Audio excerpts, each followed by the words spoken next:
plan. So this is our fourth report for quarter 3. Just to remind everybody of how we measure our success for this, we have all the tactics, and they can either be unassigned, which means nobody's assigned to that tactic at this time. Tactics are assigned, which is the tactic has been created and assigned to a team member. Planning process means it's assigned and the team members are planning process. Implementing means that we enacted a plan, it's been implemented, but we don't have any measurable outcomes for them, and then having the measurable outcome is the last measure for these. So this report, because we've been going through each of the goals, so we're on goal number 3, which is cultivating leadership. This goal is we intend to develop and empower strong, capable, flexible, and vocal users, staff, volunteers, and board members who embody the values of the organization. So looking at our first objective for this goal is ensure that APL has adequate staffing and staff expertise to address current and emerging trends in public library. We have 3 tactics for this one. The creation of a diversity task force, simplify the hiring process, and identify gaps in new roles to supplement emerging library needs. Our second objective was to create and implement engagement strategies and elevate the user to a patron and then develop community champions. So this was our 3 tactics for this one were to develop and implement a standard welcome to library users, include the Friends and Foundation marketing material in the welcoming process, and implement a patron referral process. And then objective 3 was the Board of Trustees tactics, which were the Board of Trustees are engaged advocates and regularly assess their effectiveness. So we have trustees regularly report on board representation at community and library events, increase the recognition of library and staff service and leadership in the community. Trustees work collaboratively to establish APL board roles and responsibilities, and trustees set individual goals and self-assess each year that reflects the strategic plan. So where are we in it? So for this one, we had 3 objectives with 11 tactics. 1 is currently unassigned, it doesn't have any team members assigned to it yet. 3 have been assigned, 3 are in the planning phase, 3 have been implemented, and we do have 1 measurable outcome for one of these. So the measurable outcome comes for that evaluating the library positions and kind of learning about emerging trends. So we have created 6 new titles in our library system in the last 2 years. So that's goal 3, objective 1, tactic 3. This will be a continuing thing though. So it's not, we're done with this. This is one of those goals that we're going to be reevaluating every year and looking at to see if there's any new positions or anything that needs to be modified or adjusted. One of the other big ones we have done this year is we did double the amount of hotspots available to the public, which is actually part of goal number 2, but we always want to promote that one as well because that was a big public one that we were able to accomplish. So, with the overall strategic plan, we have now met and have measurable outcomes for 7 of our objectives. And over half of the plan is in implementation or has been implemented. So you can see we have 7, which is almost 19% of the plan is measurable, and 32.4%, 12 tactics are in the implementation phase. So we're over halfway there of accomplishing our strategic plan. We have 1 more year to go out of a 3-year plan. Not too bad, not too shabby. The 1 assigned goal is, I believe, was a board goal, but everything else, tactics have been assigned. And I know with the cultivating leadership objective, when it came to the Friends and the stuff that kind of falls into the Friends and Foundation, because of the merger taking a little longer than we were expecting, that has been put off. So that probably would have been implemented by now if the merger had happened, but we're hoping that will be happening within the next few months. That's where we are. Any questions? Perplexed.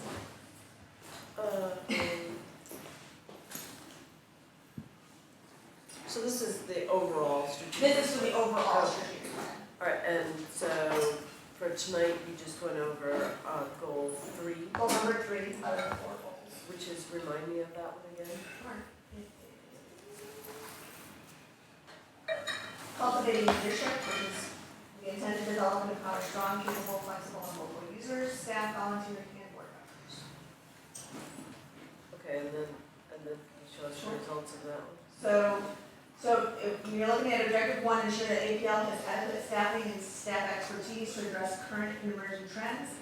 We did create a diversity task force. It's still kind of finding its way, so that's why it's still in the planning phase at the moment and not fully measurable, or implementation phase, I'm sorry. Simplify the hiring process.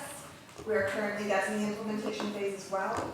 We're working on that with onboarding and working with the service departments. And then this is the one that we have a measurable outcome for, is identify the gaps and goals to supplement emerging library needs. That's where we created the 6 positions. And there were only 3 tactics there? 3 tactics for this one objective, yes. Because there's the goal, You know, and then there's the 3 objectives under the goal, and then there's tactics under each objective. so what we didn't deal with that in there is that we have quite a few open positions in our, we have difficulties getting them staffed, right? Because of our economy and our, so we haven't really, With our objectives that we set out, or our we're- tactics, we're we're doing- accomplishing yeah. the Gotcha. objectives, Okay. the overall being fully staffed. I don't think we would love to be at that, but I know in the last 6 years I've been here, we've never been at full capacity at any given point. We've always had a couple vacancies open. Yeah, I think your report said 9, so. So that might be a good thing to think about for the next strategic plan, which is coming soon. Right, and I liked how you went through that. Can you do that for the rest of them? Obviously you went through them and read them, but you talk about where you were for each of the tactics. Sure. For these Yeah. tactics, so the next one, create and implement engagement strategies that elevate the user to a patron and develop community check-ins. First tactic is develop and implement a standard welcome to new library users. This is in the planning phase. We're working on a new plan for this. Include Friends and Foundation marketing material in the welcome process. This is the one that we assigned, but we're kind of stalled at because the Friends and Foundation is still in the process of merging. And implement a patient referral program. That's in the planning phase right now. That's been assigned and the people are planning on that. And hopefully, I think by the end of the year, they're hoping to have that in the implementation phase. Both that and the standard welcome. What? I know with the standard welcome, they're hoping to include the Friends of the Foundation stuff, so some of that is being held up because of that merger process. What do you mean the patron referral? Patron referral is kind of a, an award or incentive program, like, hey, did you get somebody to sign up to be a library patron? You know, did you refer a friend? So that's where that's from. And then the board of trustees are engaged advocates and regularly assess their effectiveness. Now, I'll let Karen talk about that. So we, in August, adapted 5 tactics. So probably because there are 2 more, we didn't get them all on. It's okay. And so trustees regularly report on board representation at community and library events and have communication tools to do it.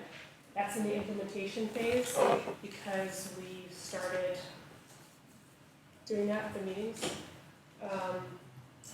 And increasing recognition of library staff service and leadership of the community that's been assigned to the nomination committee.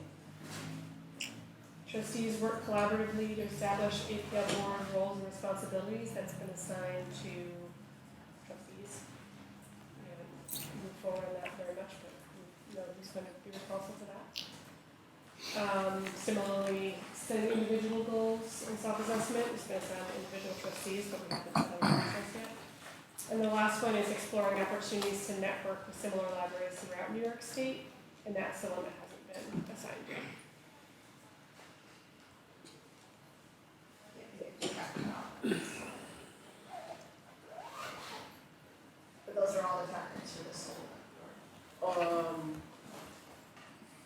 with Nylon Conference in Saratoga this year, we probably could get to that one, number 5. I So, could walk to it. yeah, so let's, From work. can we make a note to put that maybe on new business? Talk about that goal, that tactic? The tactic of going to night, Well, the network. oh, the network. It's the networking with other librries, that's an ideal situation. Yeah, that's It's true. just assign, some of you are going, right? Well, we can talk about it later. I can go if we Yeah, see when I it think is. Sarah Dallas is going. Sarah's definitely. Let me see when it is. November 4th.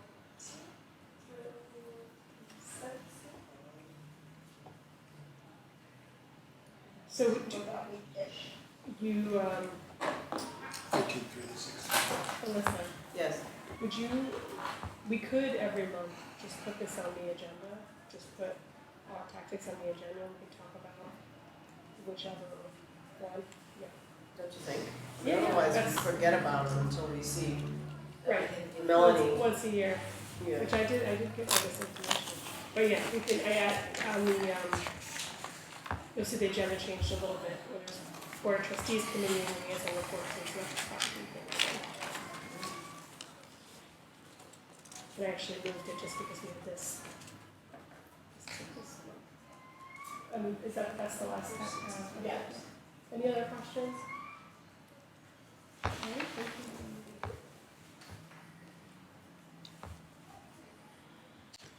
All right, next up is approval of the minutes. We have 2 sets of minutes to approve. First up is the August 13th meeting minutes. Jenna, make the motion to approve. Can I have a second? Thank you, Tom.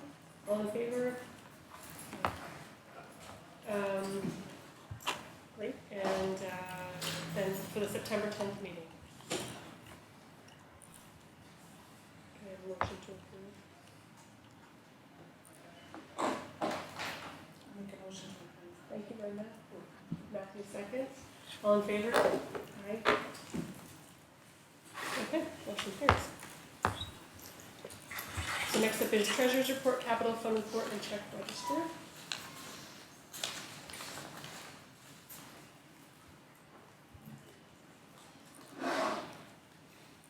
So is there anything, Chuck or Adam, you want to highlight in the Treasurer's Report? for this month? No, not really. Pretty standardized. Does anyone have any specific questions on that?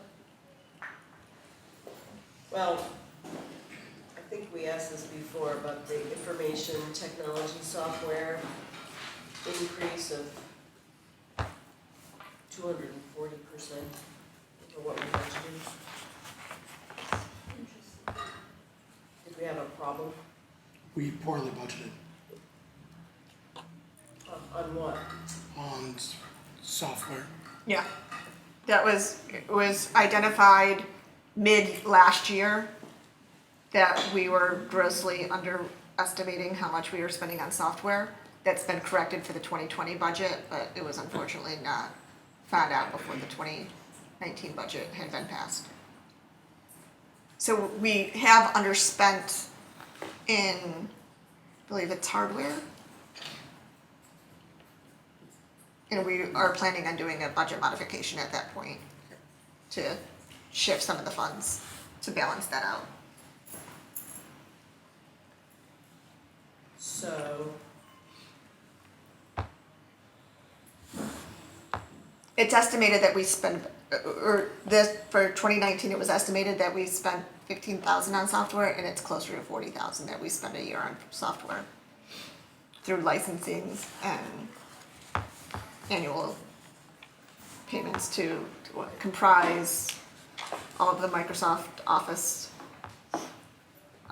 any of our POS system, all of our cybersecurity stuff. so does that come to us as a budget modification? Mm-hmm. Did it come to us as a budget modification? Not yet, Not we're yet. working on the budget mod now. For 2020 or for 2019? for 2019. 2019, it has already been adjusted in the 2020 budget. So I'm confused. Did you need a budget mod in order to do this, or? No, we'll present a budget mod to the Finance. finance committee in November. We already spent the money. Yeah. If it's under, I mean, they can spend it if it's within the purchasing policy guidelines. The budget mod would just be for tracking. Okay. The budget mod is basically us going to the board and saying, we messed this line up. Could we make an adjustment to make up for the fact that we were incorrect on this line? The amount of money doesn't concern me. What concerns me is the percentage of the Yes. difference. So if it was a different budget line and you blew it by 240%, We wouldn't do that. we would be in deep trouble. Yeah, Melanie and I have discussed this since the budget was created and we knew this was an issue going in. Okay, but we didn't know it. So it's a procedural question. Do we have an amount by which a budget item goes over that it triggers an immediate budget mod before you spend it? Or is there a percentage, like what would be good policy? Because if you went and spent that percentage in a different line and spent $500,000 more, what triggers? I think the procurement policy would stop large amounts like that from happening. Since the procurement policy makes it so that at a certain amount of money, we have to bring it to the board's attention, do the RFP process. Okay, So I would say that the policy that's in place for procurement would definitely stop overspending like that. okay. It looks, the percentage looks huge because No, I it's know, a the small. amount is not. Yeah, the No, amount is not. I get that. Not I get- that large. Okay, no, but that explains it. And typically our concern, we roll everything up. So when we look at information technology, it's, our goal is always to spend within the information technology line I see, and not the broken out lines. The broken out lines are more to help Got it. us okay, establish an idea Yeah. of what the budget's gonna look like at the end of the year. okay. Excellent, thank you. And we've made some changes to that department since that budget was created. This is one of the reasons why we made some changes to that department. Gotcha.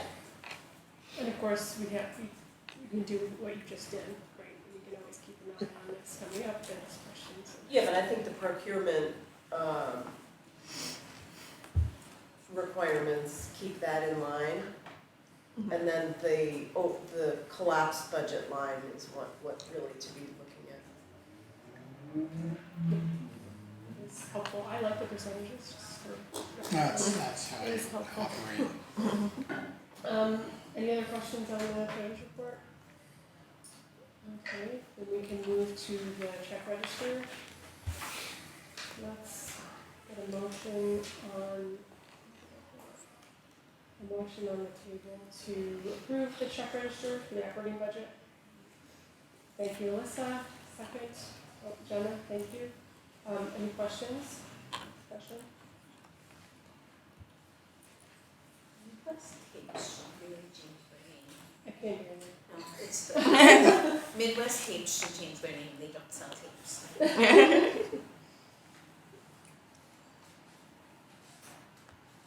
I noticed that DCMC Construction had a check in the operating budget and in the capital budget. So the second check was to do repair to a stairwell that was in serious need of repair that we would not have, now that we have head start in the building. The requirements for the building were a little bit higher. We would not have passed inspection if that stairway was not repaired. So we did the repair. And that was in our operating budget? Yes, Why is it on the operating and not capital? because it's buildings and repairs. So it's a capital expenses for, basically capital expense we go forward, those are large building projects. Then we still have we need to repair this within a month, we can't go before the board. This is within our parameter. So it's because it's not approved in advance? It's maintenance. It's maintenance. We weren't buying anything new or building. Okay. It was patching, painting, fixing some electrical, redoing some exit signage. Basically bringing the stairwell so it didn't look like it was post-apocalyptic. Thank you. Any other questions on the check register? Just want to comment on how unbelievable the health insurance costs are. And we're actually doing pretty I know, okay. it's just unbelievable. We run a library, yes. What we don't see in this is our staffing costs, right, because that's our payroll. But it's kind of remarkable that, I don't know, tax dollars are paying staff for health insurance, I don't know, it's all confusing and ridiculous. Okay, all in favor? Alright, let everybody agrees. Let's go to the capital fund report and check register.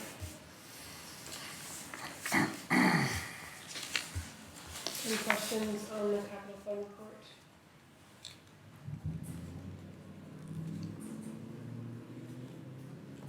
I had asked a question earlier about the fact that the line says transfer from general fund, and could you repeat the answer for everybody?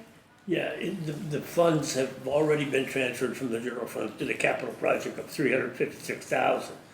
But at the same time, there was a $500,000 put aside in the fund balance for the capital projects. So we haven't quite gone to that fund, full amount of the fund balance that we set aside yet. So there's still another $145,000 to transfer. So my recollection is that the fund balance policy we approved in March was that there was a $3 million capital fund, is that what? So, I know between, we have three, we have the capital fund, the reserve, and the, I know we have three accounts. Operating reserve and unassigned. Did we split them 3-1-1 and 3-1? Yeah. Yeah, but that's not different. So we'll go back and look at the documents and figure out what needs to be done. Okay. But, the reserve, we budgeted $356 for this year.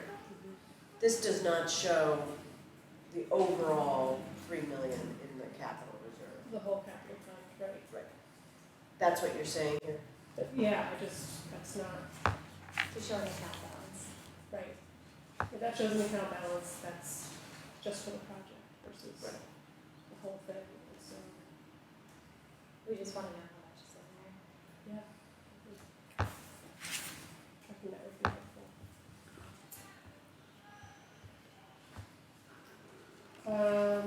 Capital fund check register. I'll take a motion, do you have a question before? Well, if we're, oh, I see. This is the capital fund ending August. And the check register is for September through now. So it doesn't reflect this, these costs. Right, okay. Can I get a motion to approve the capital fund check register? Melissa, thank you. Second, Sarah. All in favor? Okay. Next up is the DOT committee and liaison reports. So first up is policy and governance. Good.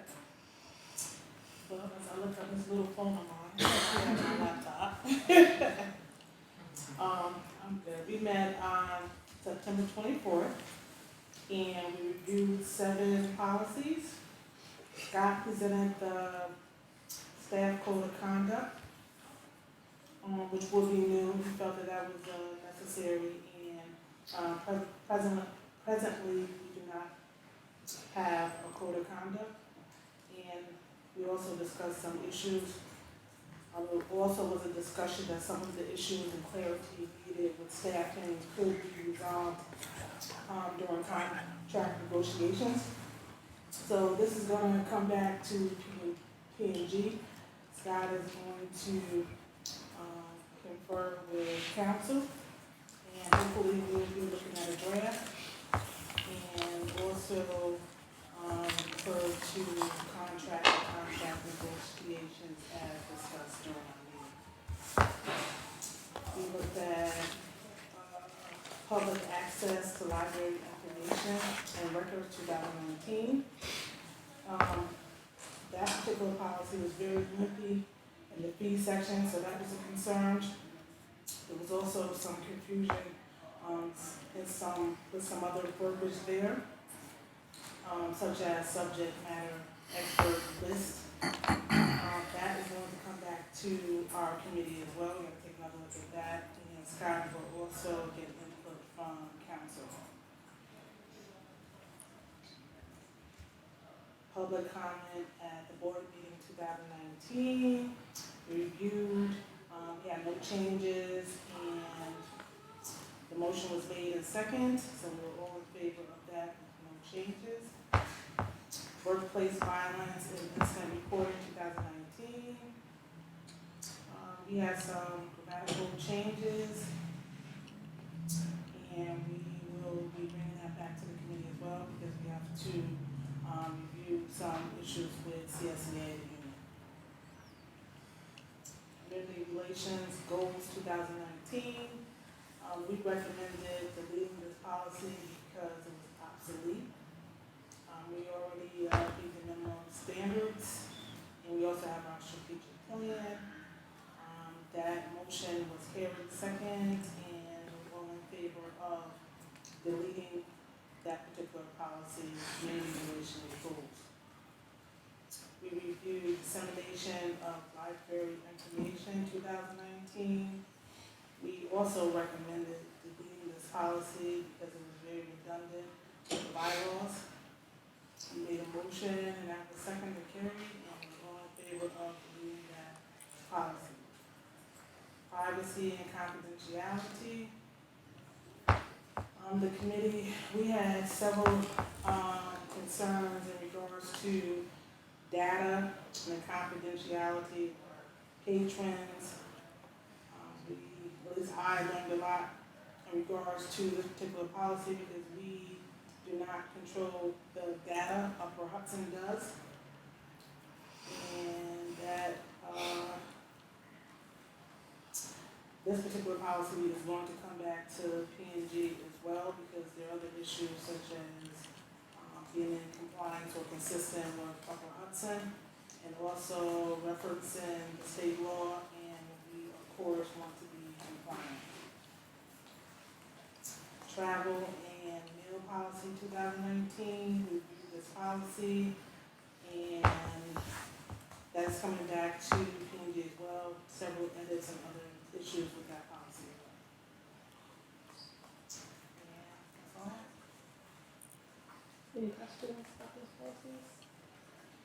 We will talk more about the privacy and confidentiality issues when we talk about the Upper Hudson agreement. The new business. Right, thank you, Brenda. Events for trustees to report that you've attended. If you've been to an event as a trustee, feel free to tell us about that. And also, if there's anything coming up to attend as a trustee. So obviously this weekend is the Literary Legends Gala, and there are many fun tickets. So enjoy it. I wish I could go, but I can't. Did you work with your staff at all to find other events? October 25th is the Fund for Education. Right. So that's a really important partner who has given us an award in the past. So it would be good if we had some representation there. I'm going to that. And then wasn't there another? There is Authors? one. Yes, thank you. Seven Love, their author talk at the Fort Orange Club. Let me get the information now.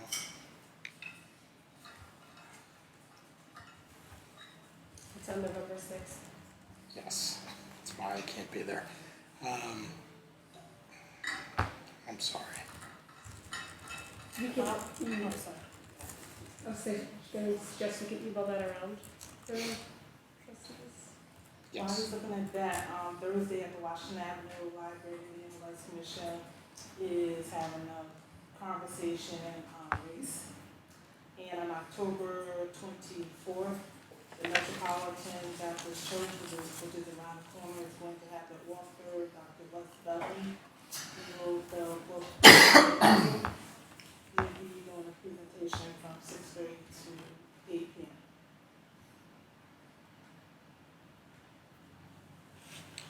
So the 15 Love program is November 6th from 5:30 to 7 at the Fort Orange Club.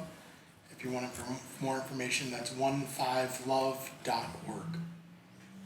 And they honor authors every year, and The library helps with that programming, selecting.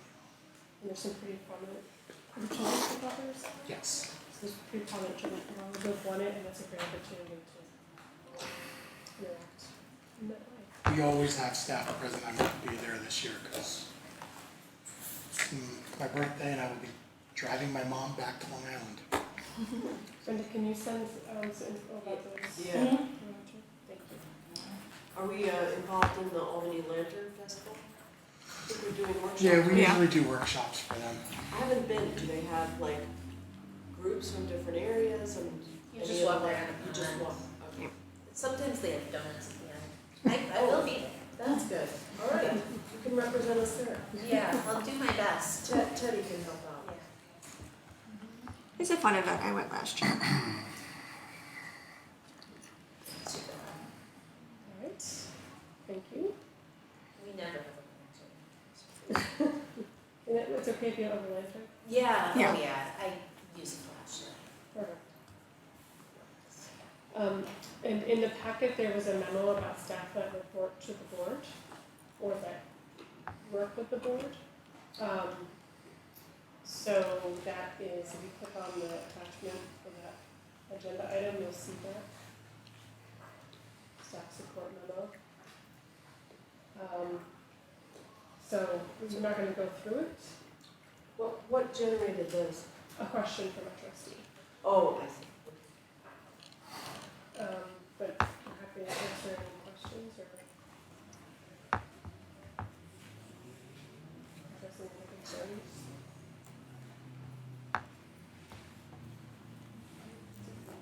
Oh, thank you.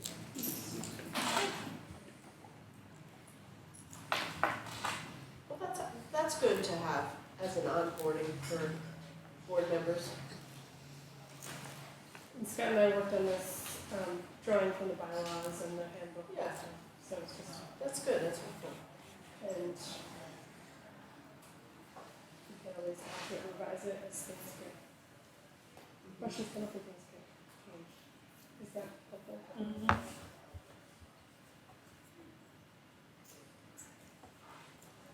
No questions on that? Okay.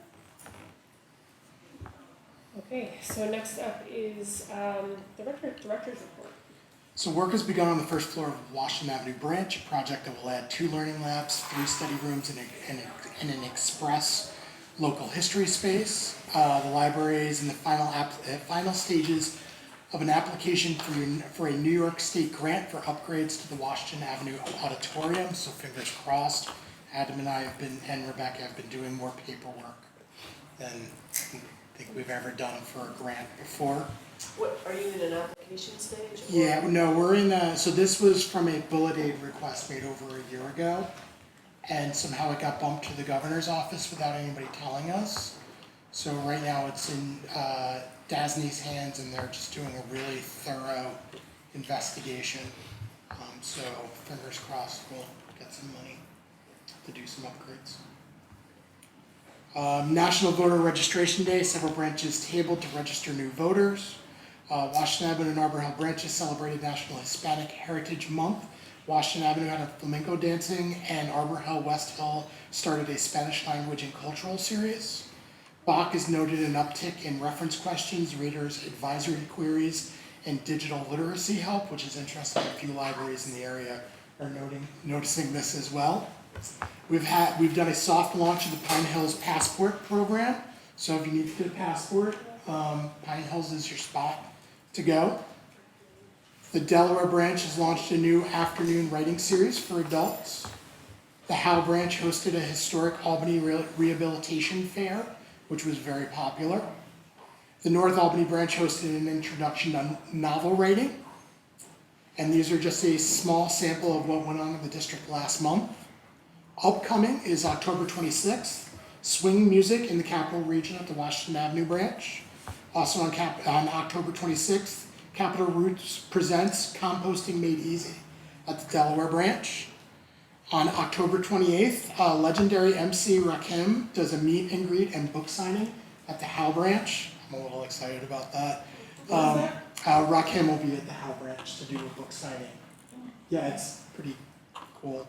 And then October 31st, families make spooky Rice Krispie treats at the Howe branch before they head out to trick or treat. A little bit of history. On September 2015, the library launched its popular hotspot loaning program. So it's been going for 4 years strong. Also on September 25th, 2015, the library dedicated the trolley tree sculpture at the Delaware branch. Time flies. Action items from the last meeting. Library administration has met with Tangible Development to discuss the group's diversity and inclusion proposal, and it will be presented to the board before the November meeting. They're also going to be coming and doing a short presentation about their proposal. Some questions that were brought to me by the board before the meeting. We covered the 2 different checks for DCMD. As for North Albany, yes, there are issues. North Albany? So you don't want to answer? Okay. So I'll leave it at that. I've been advised that someone was advised by council not to discuss North Albany. So. Oh, okay. Any questions? Okay. Sure, there's questions. Yeah, It's a really. lot to take in. Yes. So I don't recognize the artist that you referred to who's doing book signings, but I'm glad to hear there's some excitement about it. 14-year-old Scott Charzombeck's really Oh. excited. So, Yeah, 14, yeah, we know what he looks like. 14-year-old Scott Charzombeck is Yeah. really excited. We had a ton of fun at the elephant piggy party. The what? The elephant piggy party. Oh, wow. And I want to hear about this newspaper that's being printed out of Howe. Oh, the scene. Yeah. Yeah, I want to hear about that. So it's a reinvigorated. It was a very popular community paper that was done in the 70s. Yep. And this all kind of started when we recognized Alice Green as a literary legend. And some of it's been underwritten by the Albany Library Foundation. It's really just a really great connection with the NAACP and the staff at Howe, just to reinvigorate the paper, do a print version, do a web version. And we have copies available of those papers at all of our branches. That's true. Very excited about it. The first edition is out. It's been out, I think they're in the Second edition, yeah. Are they doing it monthly? I believe bi-month. Yeah. By month. And I think they update their website on a regular basis. So it's both web and physical people. That's terrific.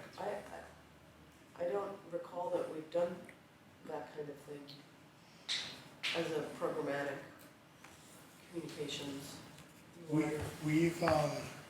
We've published a book many years ago, and also we have a writing group that's doing a self-published book as well. But outside of the podcast, no, it's something that we want to creating and getting it out there. Something we definitely want to do more. Community platform, I think is how we put it. Very engaged community.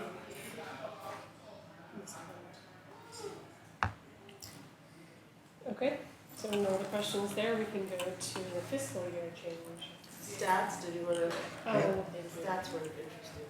Stats are always interesting. Our program numbers are through the roof. Our door count numbers are pretty healthy. Again, I always tell people, don't compare us to last year, compare us to the 3-year average. So the 3-year average are those gray bars. We always have, we could have a blockbuster program one year, and that can completely throw off the trends and the stats. So, again, programming is not only through the roof compared to last year, it's way above the 3-year average. Door count is a little higher than last year, but a good chunk higher than the year before, the 3-year average.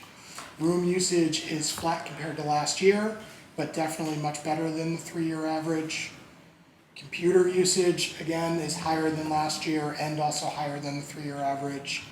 And reference questions finally took a dive, which is weird, and we think it has to do with, this is my least favorite thing to report, because if you're very busy at the desk, you don't always write down all the reference questions that you answer. So every library I've ever been a part of, I've always kind of been on the fence about the accuracy. But when we reported it to the state, it was brought up by a trustee that we didn't report it monthly. And that's why we started to include it in our monthly reports. Maybe all the questions are answered. Well, it's interesting because the Bach branches said they've had an uptick in reference questions. So I was actually surprised to read that and then look at these numbers. But they're still much higher than the 3-year average, so. What is staff saying about it? They're just saying they're getting more reference questions than they've experienced in the past. And we're not the only library saying this. There's actually several libraries that have noticed. We talked about it in my library school class, and the belief is that the internet is just a hot mess, and it's just easier now to go to a library and ask a question than go to the internet and get 3 different answers for the same question and not know what source is reliable. In IT and under Melanie's leadership, they put in actually a software on our browsers which tells us whether, how those sources are rated, which made me feel bad about one of my favorite sources, but I won't get into that. I just think the internet's a mess and people recognize that. It's a lot easier just to walk in the library and ask the batting average of, a Blue Jays hitter than, to go on the web and try to figure it out. There's an article up there somewhere about public library information where there's some trends, not for me, right? So are you saying that the browser, the public The uses? browser is on public. Do you want me to Reads them? do a quick? Let's not do that so tonight. cool, but- Let's not do Yeah. that tonight, but we can, if you want, we can do a demonstration next board meeting on how that works. For the public? Yeah, it's available, we have it automatically loaded onto all the public computers, and I don't think we've done it on the staff computers yet. But it's something that each individual staff member can load, because it's a free extension through Google Chrome. It's a program called NewsGuard, and it does like a little shield system, or Warning. traffic light, like a green light, yellow light, red light. Excellent. It's so cool. That's really cool. So And so it's, anybody can do that? anybody can do it. If you go to Google Chrome, like I said, it's a Chrome extension. So if you're using Google Chrome as your internet browser, and search for NewsGuard. So you're making sure to look at his reference? Real Clear Politics skews way more disingenuous than I believe. Oh, yeah. I'll still love the polling data. But it pretty much, what it does is it provides what they call, it's like a nutrition label for each website. It has a set of standards, is it transparent? Who are their owning companies? Do they regularly correct? Should they misstate something? And it goes through and gives them a score based on that, and it will tell you if it's a reliable news source or not so reliable, or it even identifies as satirical ones, because as everybody says, it's really hard to distinguish the satire nowadays, because it's very similar to what's really happening, unfortunately. So this reference question, it concerns me that we may not be accurately documenting the usage, and I realize that it's about busyness, but that So conclusion seems so important. So I've been in multiple libraries where they've tried to do it differently. Some libraries will do a sample, so they'll pick a week every few months and say, all right, accurately do this. I'm not a fan of that. We actually do a scale model of how much time have you spent on these questions, but it all still comes down to whether or not the staff member, they've got a 2-hour shift and they get hit with multiple reference questions, and I've been there, where I've been like, oh my God, I just answered 15 questions maybe. And Maybe what there were 10. counts too, Yeah. that is always, you're sitting in, I didn't mean to interrupt you, but. Yeah, you're where's sitting the there with your bathroom? reference analytics and you get asked 4 times for the staplers and you're like, I don't know, is this a reference question? I mean. Because some yeah. places, that's the unfortunate thing, is there's no standard Right. for counting these things. So some people will count how many times I was asked where the bathroom is. And then some places will only do your academic type questions. So it's a really skewed number no matter how you do it. And unless you have an AI recording all of your sessions, and Which you can't do. which you can't do, it's almost impossible to get an accurate It's number also for a this. strange number because it doesn't necessarily show busyness. Yeah. So it could be the reason why the questions are down is they've had a lot more digital literacy and digital inclusion questions. So that's one question. I could spend 15 minutes showing somebody how to do research with, what's the name of the software? NewsGuard. NewsGuard, and that's one. So that's why there's always a note at the bottom of our stats. We don't do stats the same way the state report does. And no matter how much directors across the country, across the state lament and gnash their teeth about the state report, they can't change it because that's the federal report. And the federal report's the IMLS report's never gonna change. So that's why we report our numbers a little bit differently than the state. But I do think it's important we report our reference questions because then it gives us an idea of these trends that we may not have seen if we didn't look at the numbers. That makes me feel better about the world. The internet's broken? Yes, no, I know that the internet is broken. And Yeah, some that's do. interesting. That's a good note to end on. We feel better about. All right, so moving on to the fiscal year change. Scott, you gonna handle that, or? It's just that according to our bylaws, you need 10 days notice before you can vote on a bylaw change, and I think we were at 7 days. So this is just a setup this is just an informational item for our November meeting. So that just everyone at the table should look at this and know there will be a bylaw change to be voted on in November. And is there anything else, there's other things that the consultant needed to do, has that been? Now, this is pretty important, especially when it comes to DASNY, Dormitory Authority of the State of New York, just because they handle our bonds, so they need to actually publicize that we're making this change. So that's one important step. Any questions about this or the bylaw change? Someone will just need to update the resolution because it still has friend listed as. Yeah, we're gonna work on that. It's Jenna, correct? Yes. I need to sign something. That's fine. Okay, Yeah. so let's move on to the, how did you say that? Do you call it the Ulan? Yeah, they call it Ulan. So I hope you all had a chance to read over this memo. There's some pretty specific concerns that Scott has brought to the attention of. I mean, he can maybe answer the rest of that. Am I talking again? So the gist of it is, if you read this agreement, we do not own the user information that we input into the ILS, the Integrated library. integrated library system, which is what gives us the ability to loan out books, keep our patron records, and also keep records of our material. So it's our card catalog, our user database. So What do you use, just out of curiosity? Sierra, it's a III product. So I have a real concern, and Bob and I have discussed it, and Karen and I discussed it. So we have a policy telling patrons that when they give us their data, it's safe because we have a policy around it. However, that doesn't mean anything because we don't actually own the data that we're putting in for this third party. And then there's additional dangers when we use third-party software like Overdrive, which is the product that we use for ebooks. The reason why I became concerned with this, to be completely honest, is I was invited to go to the Complete Counts Committee for Rensselaer County. And remember, our system is a 2-county system. And folks over there are understandably concerned about local politics. If anybody follows the county legislator Rensselaer on Twitter, it's an interesting ride.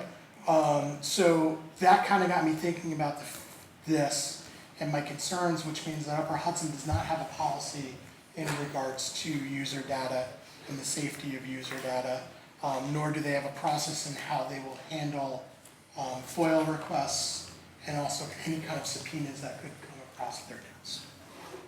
So my concern with this is just that we're, one, telling patrons their data is safe, and that policy is toothless because it's not our data. And two, I'm not 100% sure what process the system has in place to handle any kind of information requests of our patrons' data across 2 counties. So Bob can speak to the rest. I don't think it's quite as dire as Scott's worried about. I think that the concern that Scott has identified is the worst case scenario. I think Upper Hudson is bound by the same law that you're bound by, CPLR 4509. And I know personally that they follow it because I've been involved in subpoena requests to them as special counsel. So I don't think those 2 entities are the problem. The concern that Scott has raised is there are other libraries with varying access to the same set of data that might respond differently than you or Upper Hudson would. And so we're going to have to talk to Upper Hudson about how they're going to deal with that and what can be written into this agreement. But I don't think those 2 organizations, A, we know what you're going to do. You're going to follow the law. We know what Upper Hudson will do. They're going to follow the law, at least as long as they've done according to what they've done in the past. And they, in the agreement, they say, we're going to follow the law. So I don't think those are the areas of risk, but this idea that there's a potential third avenue with other libraries it's an interesting concept that I really hadn't spent any time thinking about until Scott brought it up. So we can come up with some language to address it. May that very well be that each library has to bind itself to 4509 as a signatory to ULAN, and then it should theoretically be okay.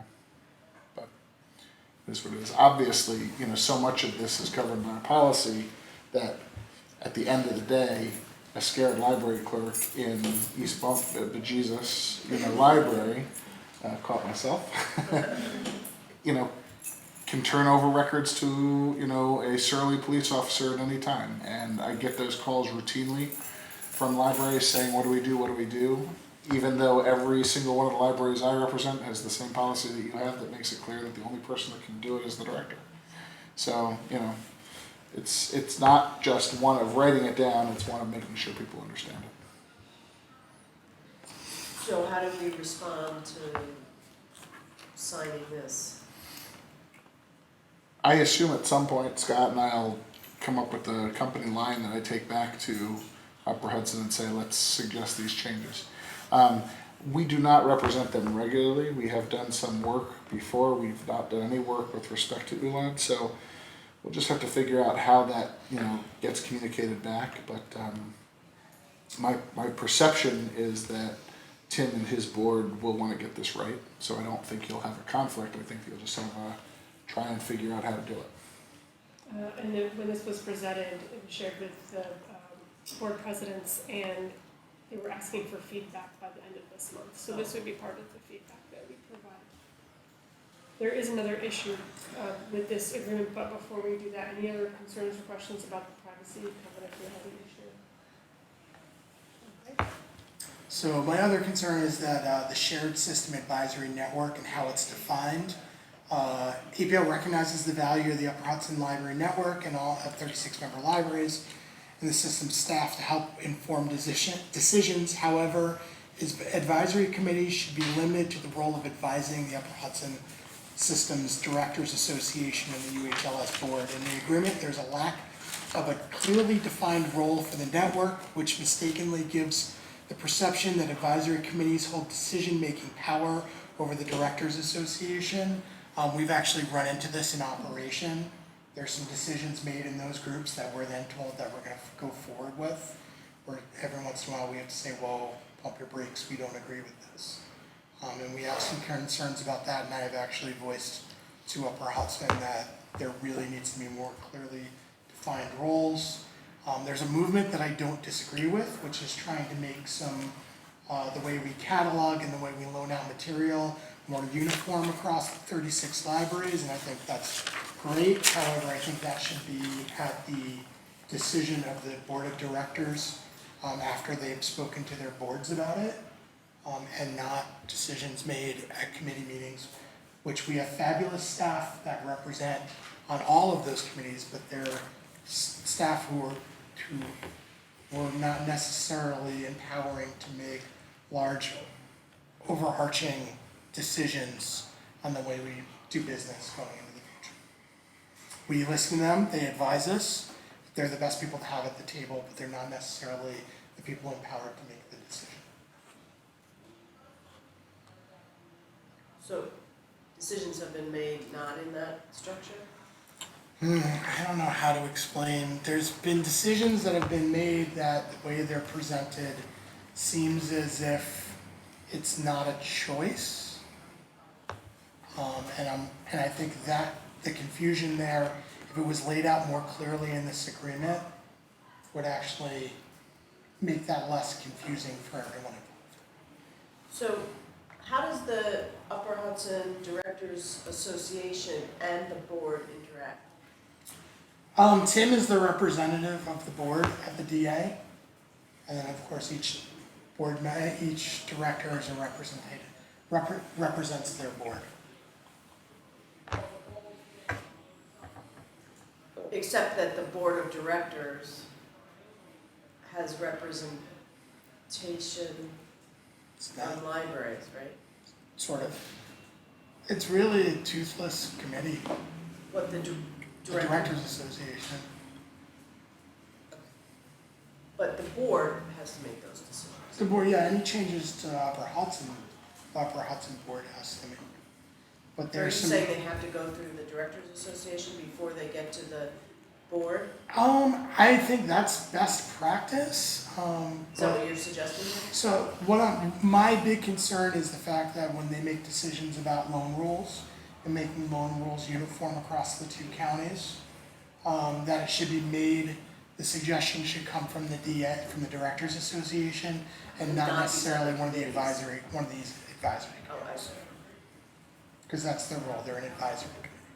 So they're advising us on what the best practice should be. It shouldn't be a leapfrog over the DA or just So the you're decision asking being for made. clarification that things have to come through Yes. Directors Association from advisory committees and then to the board? A little bit more of a formal relationship on how decisions, I think it's great that we're gonna make decisions that make things more uniform. However, I also think that if we're gonna do that, then we need to formalize the process before it's brought before the DA and before it's brought before the Upper Hudson board, if it's something that the Upper Hudson board has to vote on. So the E committee, what's it called? E-content. E-content committee shouldn't be making decisions, they should be advising the DA on what decisions should be made. And that's not clear in this agreement, and it's sometimes clear in the process when it's actually being done, but not every time, and I think it would serve everyone better if the process was clearly defined. So, I'm sorry. Is this the controlling document for that process, or?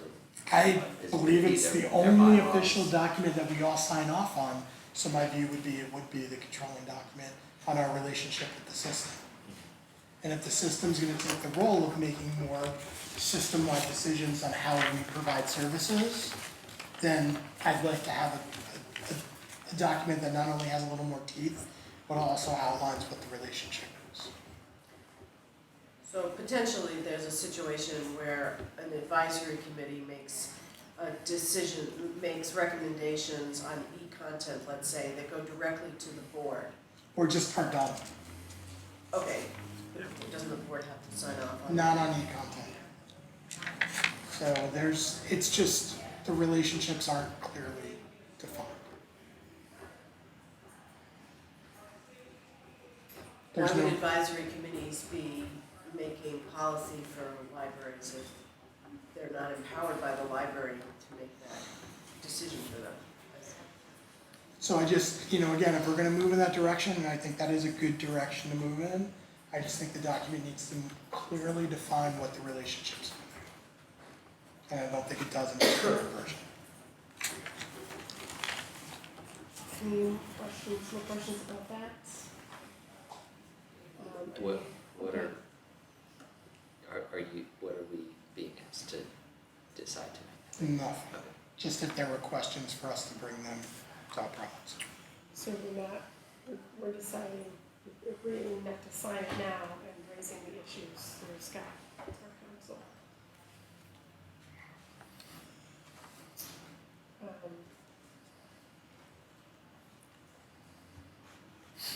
Anything else on that?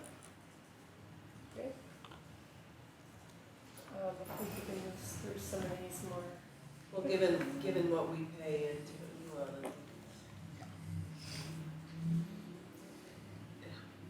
We pay a lot, and also we are the net loaner to the system.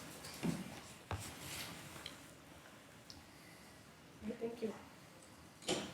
Moving on to the CDTA Universal Access Agreement, which is not about all accessible to all, which I initially thought, but about allowing staff to use CDTA as a provided benefit. Cool, but isn't that what I thought it was? It's already in place, it's just being extended. And so this one, we need to approve this contract, correct? Yes.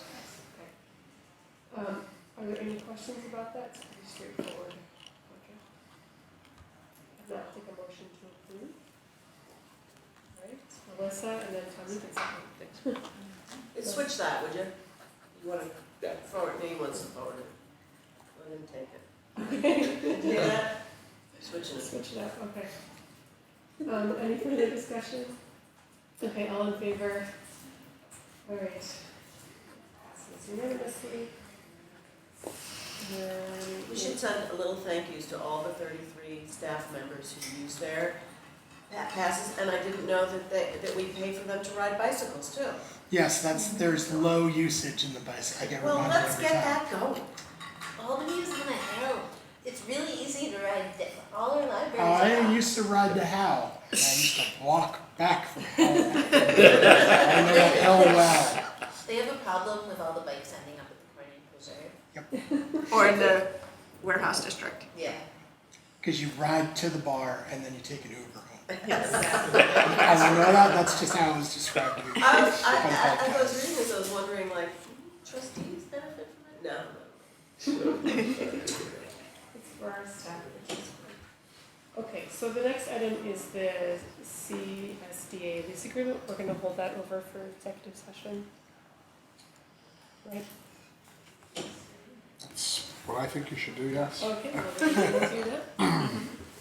Next up is the 2020 schedule of service.